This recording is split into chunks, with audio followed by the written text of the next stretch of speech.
This is a podcast or something like that. Hello and welcome to the Verbal Journal Podcast. That's right, this is the Verbal Journal Podcast. A lot of people have been wondering, what is this? And that's what it is. If you are new here, hi. And if you've been here before, hi. I stole that joke from someone. It's a good one where you say both options, but the response is hi to both of them. Write into verbaljournalpodcast@gmail.com if you know who I stole that joke from. I'm not quite sure off the top of my head. So today we have a special surprise, which is that there is nothing planned. So that's sort of the surprise. This is going to be the nothing episode. And it is episode 28. It is episode 28, I think. I know I was wrong last time, and I'm honestly not quite sure. So 28 is my final answer, but we will look it up. So I'm not allowed to check before I say it, but I am allowed to check after I say it. Okay, that's just I feel like how it should be, right? So 28, and this is a good way to kind of ease into the podcast too, so you don't get overwhelmed with too much. Yeah, I'm right. Okay, I got to stop. Now, new rule, I'm not allowed to check until the end of the podcast, like the very end. And if that means that sometimes you're listening to me say the wrong number a few times, you just have to live with that, okay? Because, yeah, you're the one that has a hard time living with this. I'm fine with it. I'm very easygoing about this and everything. That's just my nature. I'm just profoundly easygoing. I never stress out about things or think about, things and make it into an issue in my mind. Sorry, that I sort of depluralized that, but you know what I mean. Yeah, zero anxiety. That's my middle name. They call me What's Zero Anxiety Therapy. So for the nothing episode, I actually am very excited to do nothing. We had 2 news episodes, and then last week we had a social hypersensitivities episode. Good thing that I don't have any social anxiety this week, and had only okay, it's just, yeah. Only positive social experiences in every way, shape, or form. So yeah, absolutely nothing to report there. Definitely nothing there. Only confidence and perfect confidence on the social front, obviously. So since I resolved all my social, I almost said social hypersensitivities last week, we don't have anything more to discuss there. We covered all the news. We gave the news 2 episodes, okay? I wasn't going to just try to cover all the world's news in one hour podcast episode. Okay, that would be absurd. No, it obviously requires 2 episodes. And now we've covered the world's news, and we're good. The thing about news is you don't have to cover it every day or every week. People don't realize that. You just need to give it a good go. And then you're good. You know what I mean? So we've covered the news. We've covered my social hypersensitivities. And now we get to turn to the real big issues of the day, which are nothing. So I have nothing to talk about today. A few things on the horizon, but they're not like subject matters. They're more like little bits, little updates. So it's going to be very, very fascinating to see what happens here. And that is sort of the idea of a journal. Sometimes you don't sit down to write or lie down to write or stand up to write just because you have something specific to write. Sometimes you might just say, I'm going to pick up the pen, I'm going to open the book, and I'm going to see what the frickin' heck comes out of my frickin' mouth. You might say that to yourself. I'm sorry, I twisted the metaphor. I was talking about writing. Sometimes you might open up your journal and just see what comes out of your mouth. You sit down with a pen and a journal and just see what comes pouring out of your oral orifice. So here I'm sitting down with a microphone in my mouth, and I'm going to see what comes out of my hands to sort of twist that around. This is kind of what you can expect for the nothing episode. A lot of riffing, a lot of solo riffing. I'm so happy to be doing this a little bit earlier than normal. I wanted to get up and running. I woke up. I didn't get a lot of sleep last night or the night before. So it's also it was going to be called the Exhaust Cast. But yeah, there were some licensing issues, with car exhaust. There was a copyright issue with big car exhaust. They said, no, you can't call your podcast the Exhaust Cast just because you're exhausted. The exhaust is something that comes out of a car. And I was like, who am I speaking with? And they were like, Rodney? And I was like, okay. And then they're like, do you get it? And I'm like, no. And they're like, okay, well, you better get it or else. And I'm like, okay, I'll just call it the freaking nothing episode because I got nothing now. I was gonna talk about how exhausted I was the whole time, but I guess I can't do that now, or else I'll get sued. And we are just buried in lawsuits already here at the Verbal Journal podcast. We've been sued by, all those news organizations. They said I was infringing their copyright by reading a paragraph or two of their articles. So Reuters and The Guardian have had their legal teams in constant communication with me for the last few weeks.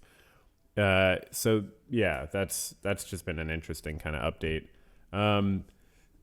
Generally speaking, I usually record this a few hours later, but I'm recording it earlier.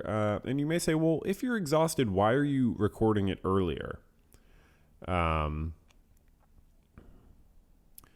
So I hope you're having a good morning and day or night. You could obviously be listening to this at night. Write into Verbal Journal Podcast. Let me know when you listen to the podcast. What time of day? What time of month? What time of year? What age? You don't have to tell me your age. I don't particularly need to know.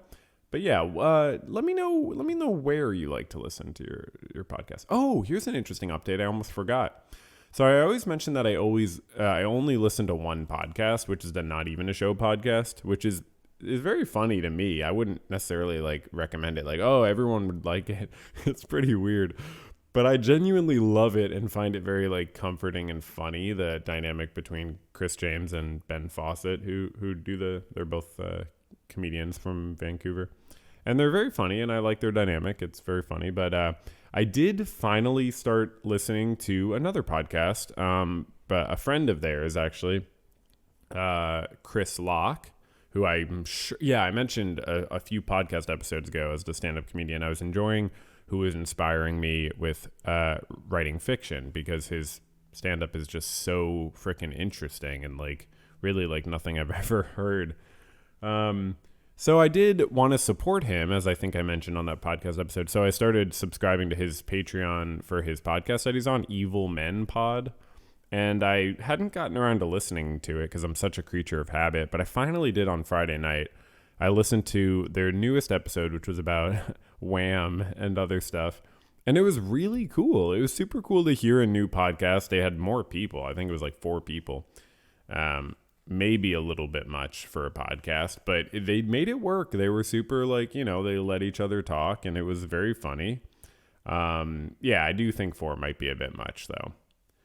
1 might be not enough though. I definitely think that if I had someone, eventually maybe I'll get someone else to join me on this podcast. But I don't want to rush into it. We're 28 episodes in. I think it's necessary to keep getting this up and running, sort of establish an identity before involving someone who's just going to come in and try to make it their own. They're going to be like, oh, the nothing episode? How about we do the something episode? And I'm like, hey, how about we have creative differences and never speak again? So speaking of that, I'm reading. I just started reading a book that I picked up somewhere on the street or at a library book sale. I don't know where. It's by Calvin Thomas, and it's about Robert Rauschenberg, who is an artist I had never heard of because I'm not as well cultured as I like to appear. And but he was in the era of Jackson Pollock and Jasper Johns. He was very close with Jasper Johns. I don't know that he had a particularly deep relationship with Jackson Pollock, but he was very close with John Cage as well, the composer. And he seems like a really interesting guy. I'm like, yeah, I'm loving this book. And Calvin Thomas is an incredibly good writer. It's like from the first page, I was completely sucked into this book. And I love reading about artists, and I find it very inspiring. I mean, many months ago, I renamed the Discord from being like, what's therapy or whatever, to like a place for artists to hang out. Because at the end of the day, that's what I care about. It's not even like I'm online to like foster community. I've sort of come to accept that. And I'm not really online to I'm definitely not online to create a fan club. That's for sure. Fostering community is possible, and I'd be into it. So, but that's something I only want it to be a certain type of community. And for me, that is centering around artistic creation. So, and I think there are a lot of reasons for that, but that's just sort of what I'm going for. And so like reading about other artists and artistic communities, which this whole book is not just about Robert Rauschenberg, it's about the whole abstract expressionist movement and everything connected to it in the 40s, 50s, and 60s in the US and New York specifically. And it's super freaking interesting. And it really makes me think a lot more about like wanting, like, reading like biographical stuff like that, it makes me think about my own life and the life of like myself and my friends in this sort of like almost like third person way. And I don't mean it to sound like, I think about like, how would someone tell the story of my life? Not in the sense that I think I'm this like amazing, great person that's going to have biographies written about him, but I do think it's a healthy way to think sometimes of not like how would a biography about me be, but like what is the story of my life? Where am I at in the arc of my life? And I feel like I'm at a great point in the arc in my life. But it's very interesting to read about artistic communities, how they're fostered. And what just reminded me most recently, as I was talking, was, wait, what was it specific? It was like, what was I saying specifically? It was about artists having an issue with each other. Oh yeah, the idea of having creative differences with someone who comes on the podcast and wants to do a something episode. Like, it's just funny, like all these artists, like their relationships all fell apart with each other, and sometimes horribly. Oh, William de Kooning, not Willem. William de Kooning. It's so crazy to see them call him like Bill and stuff like that. I'm like, what the fuck? And they call Robert Rauschenberg Bob and stuff. But yeah, William de Kooning, to see other artists refer to him as Bill. I'm like, who? Bill? It's like if someone calls Barack Obama Barry or something, which we mentioned in a previous episode in the Wolves versus Sheep one. Yeah, so, like William de Kooning and Jackson Pollock had a, really messy rivalry. A lot of these people were just like, I don't know, like, I think just not, it's just interesting how people can be where, like, I don't know. I guess I struggle with, like, the line between really being yourself and being weird and being creative and stuff and just being a good person. And obviously, like, being a good person is more important. Like, treating other people with respect and dignity and being generally kind. And if you're upset with someone, setting boundaries rather than like tearing them down or hurting them and stuff like that. And like, it's just wild to me. I sort of have this like way of thinking about it where it's like, everyone always thinks at every moment that they're the exception to the rule, or like that moment is the exception to the rule.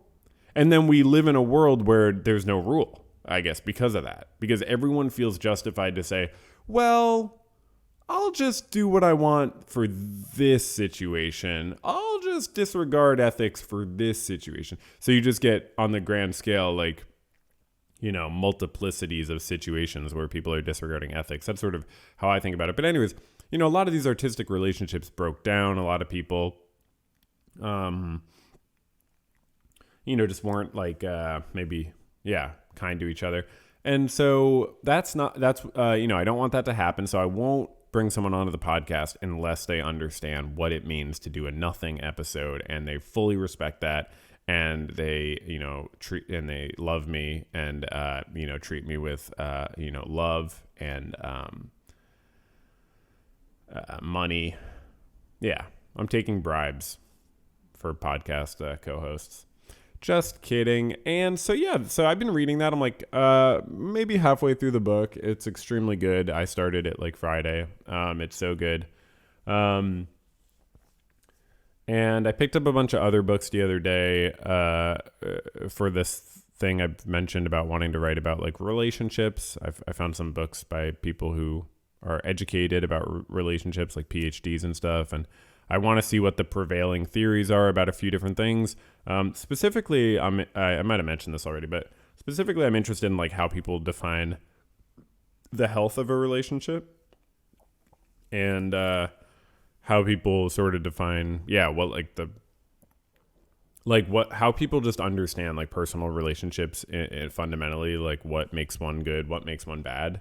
I'm just interested in those sort of definitions and understandings and whatever else can come with it. Also, how people define selfishness. I'm wanting to see like what the prevailing sort of theories are about that, so I can fucking decimate them. I can fucking react and decimate them. Oh, Dr. Gottman or whatever. Oh, sorry, you're wrong. That's gonna be my book. Okay. I'm going to take a sip of coffee. So everyone just hang out for a sec.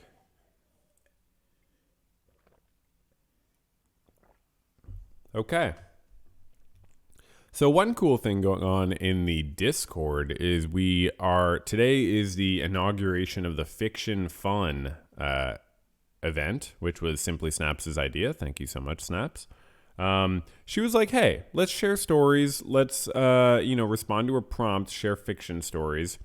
Because I'm always wanting to do more collab, but also like I said, artistic sort of like, I guess the reason I said I don't like focus on wanting to foster community is it's more, if that happens, it happens. And that's good. It's the same thing with like, I think I might have overstated it in the past. Like, I'm not online to make friends, but I'm not against it. You know what I mean? And if I connect with people and we end up having a friendly dynamic and that turns into being friends, great. That's cool. I believe online friends are real. I'm just not seeking it much because I have other thing. Like I am seeking more stuff in IRL life, but I am totally open to, developing, a little bit more bonds with people, sharing more stuff, whatever. It's just like the foundation for me can't be like looking for it, I guess. It has to just like happen naturally. So same thing with communities. But anyways, yeah, this did feel really good. So I was like, oh yeah, totally. Let's do that. So we all, it might be like 2 or 3 people, but we're responding to a prompt. I wrote a little story and other people wrote stories. We're going to share it. We're going to read them. We're going to talk about them next week. That'll be probably after I record the next episode. Okay.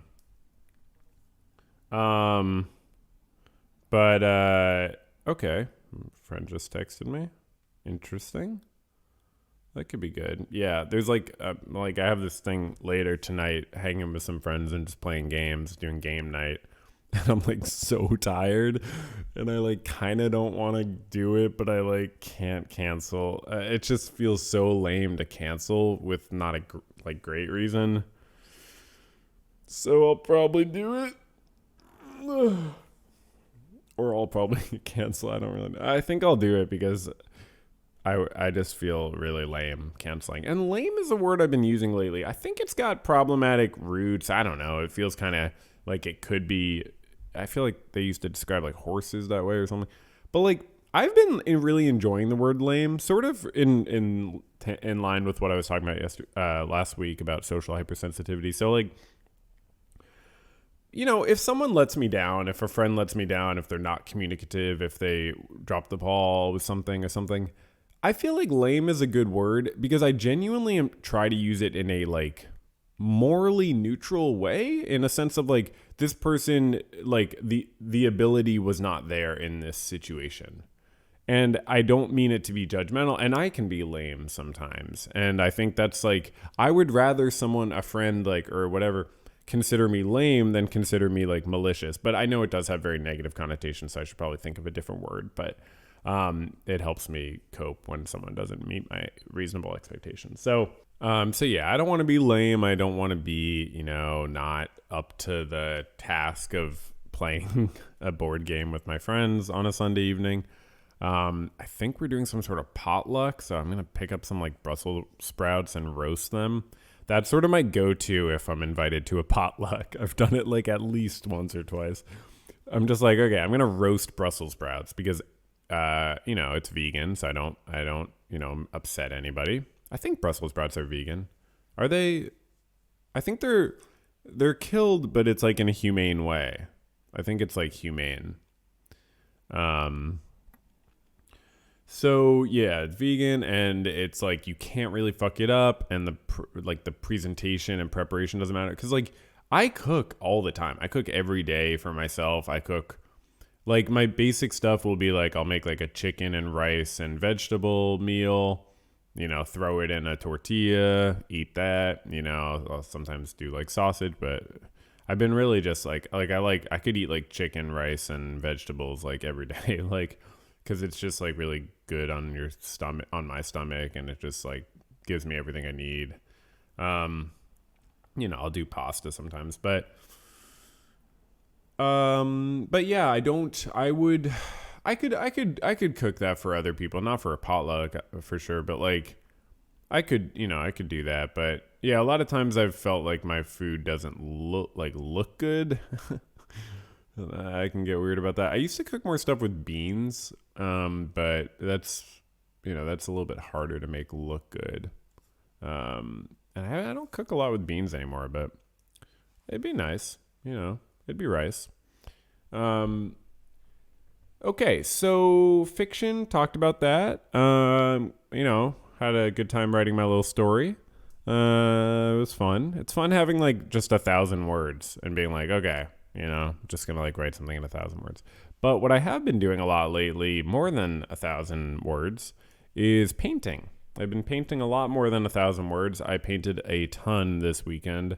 Very inspired by the book I'm reading, the Robert Rauschenberg book, and just in general painting a lot. So I got my apartment is like a living room and a bedroom and a bathroom, So like I luckily have a door that separates the living room from my bedroom, because if I didn't, I actually don't know how I would, like, I guess I would store my paintings. I don't know where I would store them actually, because you can't really store them in the bathroom. There's actually limited space, but also like, so it's oil paint, right? So it is, I think, relatively toxic and definitely smells bad. And so like and it doesn't just clear immediately if you move the painting. So like if I wanted to go pee, I'd have to hold my nose. If I wanted to shower, I'd have to like remove the paintings from the bathroom, and the bathroom would still stink of oil paint. So like I get up, and the first thing I do is I move all my paintings from my living room to my bedroom, and then I run my fans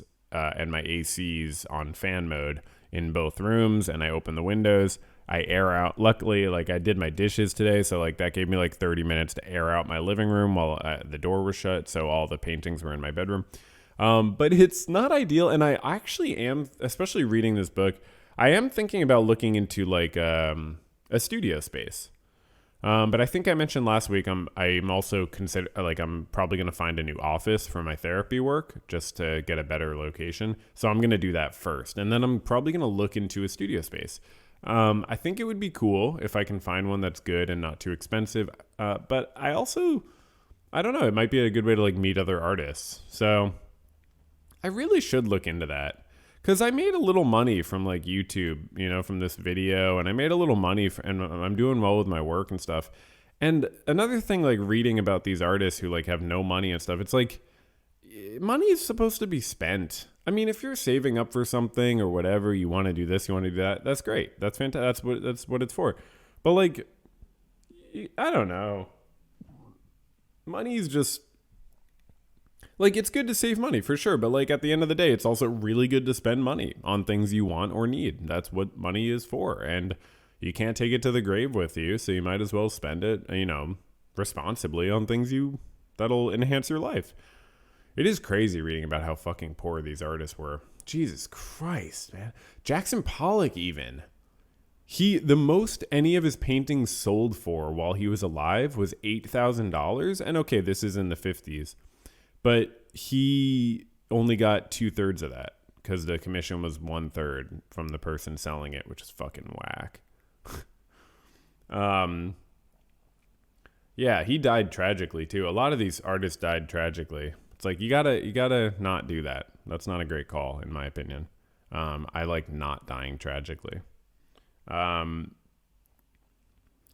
another tragic thing about Jackson Pollock, just as a therapist, he was seeing a psychoanalyst, a Jungian psychoanalyst. Apparently, there was like a time in his life he like lived in East Hampton and would only come into New York City to very, very slightly socialize with other artists or to go to his psychoanalysis.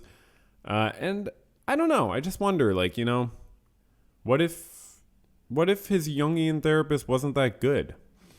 Like, was he talking about his alcoholism and depression in ways that I would find satisfactory? Or, like, was it just like, let's explore the roots of your alcoholism and depression without necessarily focusing on how to keep you safe? You know, it's a balancing act. You got to make sure you don't focus too much on the present or too much on the past. You got to mix it together. You got to do what's right for the person. But yeah, I'm skeptical. I wonder. I have never learned about his life. I'd never read a biography about his life, so I don't know. But it's very sad to read of like someone on the top of the world and being referred to as the greatest American artist of their generation and unable to be a good person or live a happy life. Apparently he was sober for a few years, but he had, you know, addiction's a disease and like he needed real help. And it's just sad that he wasn't able to get it. Oh, what was I talking about? The fuck was I talking about? Oh yeah, like wanting a studio space, being poor. Oh yeah, they were all very poor. So yeah, I mean, I grew up with privilege, and I've never really like been at a place where I was like struggling financially. The closest I've come is actually like 8 months ago. Like I was genuinely down to like almost like not a lot of money at all. Like at the time of the new year, which was shortly before starting this podcast. So maybe it's the podcast being the reason that I'm doing well financially. But actually when it was the new year, like I was so low on money that at one point I was like, I have, 2 accounts or whatever with my banking application, and like, one for my business, one for me, and then I'll move money from the business to my account. And then I also have a third account for like tax money, to save and not spend, because I have to do my taxes. I run my own business, so it doesn't get withheld. I'm sorry, because I'm not employed. I don't have an employer withholding it. Even Google/YouTube does not withhold anything. They don't withhold taxes. So you have to plan to pay the taxes on the money they give you. They won't do it for you, which is fine. That's how it works. But anyway, so, I put money in that. And yeah, so around the new year, I was like, I actually like didn't have money. I was like, I moved like whatever money I had to my spending account, and it like didn't move quick enough because the new year, like the holiday and everything, like was weird for banks or whatever. So like there was a point where I actually went to go buy stuff. I thought I had money on my card and it got declined, and someone actually bought me like some stuff like at a convenience store, like $20 worth of like food and snacks and stuff. I was like, damn, it's like really nice. But yeah, so and like, and it wasn't just then, like for months, like before and a little bit after, I was like it was just like, okay, like just barely able to pay rent. I had like, gotten this office for my work, so I was paying 2 rents for a few months, and I was starting to see more clients at that time too, but it was like still a little new. So I did see a bunch more clients. Then I sort of like didn't add a bunch of clients for a while, and I, got some money from YouTube, and now I've actually picked up a few clients, so much so that I was like, okay, I'm going to take a break from taking on new clients for a bit, because I just want to see how this goes. But that being said, So I've earned a little money. I want to spend it. I want to invest it really in myself and in my life and in my community or whatever. And um, yeah, one thing I've started doing is giving like a few bucks to like people on the street who are asking for money. That's something that I've done that I haven't always been good about. I'm just like, okay, I'll just like plan to spend like, I don't know, $5 or $10 a week on that. And that's not a big deal. So what else? So yeah, a little too much in this nothing episode. Am I right? A little too much in the nothing episode. So we're about 30 minutes in, I think it should be. And, maybe it's about time we move to the segments. Right? How are we feeling about that? Segments? Oh, I thought I had it pulled up already. Okay. Must have quit out. So, good comment of the week. Actually, there have been a few good comments. I've been getting some nice comments. Actually, weirdly, speaking of YouTube, I was last night. I talked about this previously. Like, the views will peak at like 1 a.m. or 2 a.m. on like all my videos, like for months. That's just how it's been, which is just interesting. Like, it didn't happen like in the first week of the new video release, but it was like after that, I think it was just like, so I was like being shown in Europe or like, what's the deal? But, also I think YouTube shows my video to people while they're sleeping, which is interesting.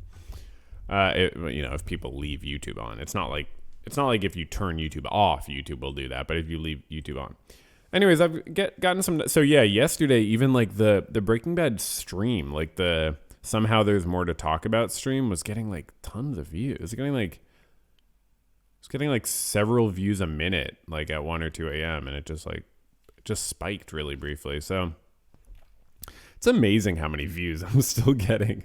Like, having done absolutely nothing on YouTube in 3 full months. Okay, I'm sorry. I did 2 live streams. Having only done 2 live streams, I'm getting 200 views an hour. And that's just like normal. That's just what it's been like. So it's just really amazing to have this, like, I don't have to even put any effort in and people are just checking it out. Like, my last Better Call Saul video gets 10 views an hour. Just constantly. And same with a bunch of the others, get like 5 views an hour, 3. So it's just like a lot. And I'm sort of, the Plenty of Fish video has gotten a lot of views since I mentioned it in the Breaking Bad video. That's great to give a shout out to your own stuff. Anyway, so I've gotten some nice comments. The nice comment of the week is from yesterday on the Breaking Bad video. Someone said, "Well, looky there. It's a nuanced, mature, intelligent analysis of Skylar White. Normally you'd just see hundreds of 'How much do you hate Skylar White?' videos. Thank you for the relationship study of Walt and Skylar. It was refreshing to listen to and true to those who are in a long-term relationship. Well done." That was super nice. That type of thing makes up for any comment. Like, that makes up for anyone saying like, I'm trying to find one of the like people saying like a few feminists like if drip. This is the misunderstanding comment of the week. Okay, I didn't think I had one. I do have one. Someone said on the same Breaking Bad video, dripping with anti-maleness. It's so funny. It's so funny for someone to say that to me. Like, I guess they're not, right? That's the important thing to remember if you make YouTube videos. They're not actually talking to you. They don't know you, and they're not talking to you. Even if they think they are. But this person doesn't even think they are. But it's just so interesting to say, like, because I know I'm not anti-male. So I don't, obviously respond to this stuff on YouTube. It's just worth sort of stimulating some conversation. But it's very funny because, like, I'm like, I know I'm not anti-male. It's very bizarre to have someone, like, tell you, oh, that's your ideology.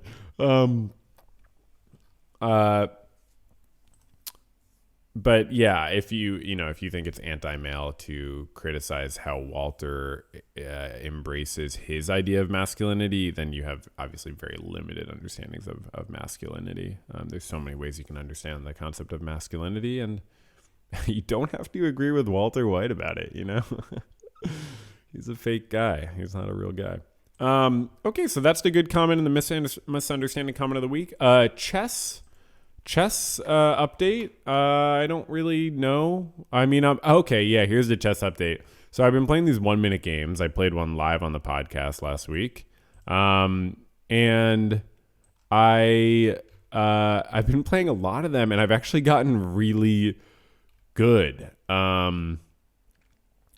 I like my rating for these bullet games are like anything under like 1 or 2 minutes aside. And my bullet rating has gone up to 1627, which is higher than any of my other ratings. My blitz rating has gone down. It's like 1450. This is on Lichess. But yeah, my blitz rating literally was just, my bullet rating, these 1 minute games, was like 1400, my rating, and for the longest time. And then just 2 weeks ago, I started going hard on it, and it went up from 1400 to well over 1600. When I broke 1600 this week in bullet, I'm like, damn, that's fucking cool. It's gonna be really hard to break 1700. I've definitely like sort of maxed out. I've gotten to the point where like people on this level, like they're using a mouse, you know what I mean? Because you need one for these fast games. They're using a mouse, and they know how to play these games. So another good comment of the week, someone said on the Breaking Bad video, so many Breaking Bad Better Call Saul videos are just regurgitations of plot points. This is what transformative content is all about and what fan videos should be. That's incredibly nice. That's because I didn't understand some of the plot points, so I just had to talk about other stuff. Okay, fantasy update. So unfortunately, I think I predicted this / was already experiencing this last week. I am not in the playoffs. I didn't make the playoffs in my fantasy league. It's fucking crazy because like my team's really good. I'm just in a league with people who are like really fucking good. And they really take it seriously, and that's kind of cool. But I didn't make the playoffs. My team is 7-9. I'm about to be 8-9. I'm crushing this week. I am crushing, but it's just sad. Yeah. I'm not, it's not sad. That's probably not the right word for it. It's disappointing. I'm not angry. I'm just disappointed that I didn't make the playoffs. So next year, my screen time report of the week, and I'll just say no one wrote into the mailbag, so nothing for the mailbag segment. That's okay. My screen time report for the week. Let's see. You used your phone 14 minutes per day less than last week's average. Wow, Monday was a huge phone day for me. An hour and a half on my phone Monday. Why? Oh, was I doing like work stuff? I mean, I probably was. I on the phone with like insurance or something? What's the deal? No, that doesn't. What was I doing Monday? Maybe I did. I don't remember. If I dealt with insurance stuff on Monday, I wouldn't have kept it on my calendar. I have a busy work week next week. How many appointments do I have scheduled? 3, 6, 10, 14, 6, 17, I think. Wow. Jesus Christ. That's a lot of appointments.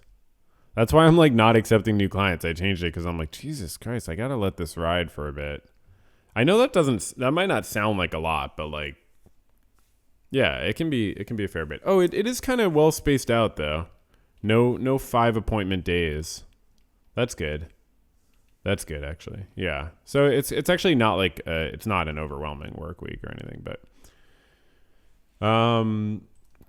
and I don't have overwhelming work weeks anymore because I don't want to have overwhelming work weeks. Okay, so screen time report. Basically, yeah, my messages app was one I used a lot. Maybe I was on my messaging app a lot on Monday. I don't know why. YouTube I used a bit, and okay, well, fascinating, very fascinating.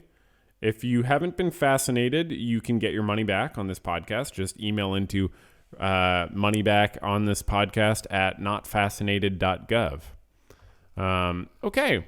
So that's the end of this podcast. Thank you so much for your time and attention and concentration and fluctuation. I hope you have a fantastic rest of your day and your life until I talk at you again. And thank you so much for being a supporter of this channel, presumably, or finding ways to steal access to this podcast. That's surprising if you're doing that. Surprising is probably the best word for it. And goodbye.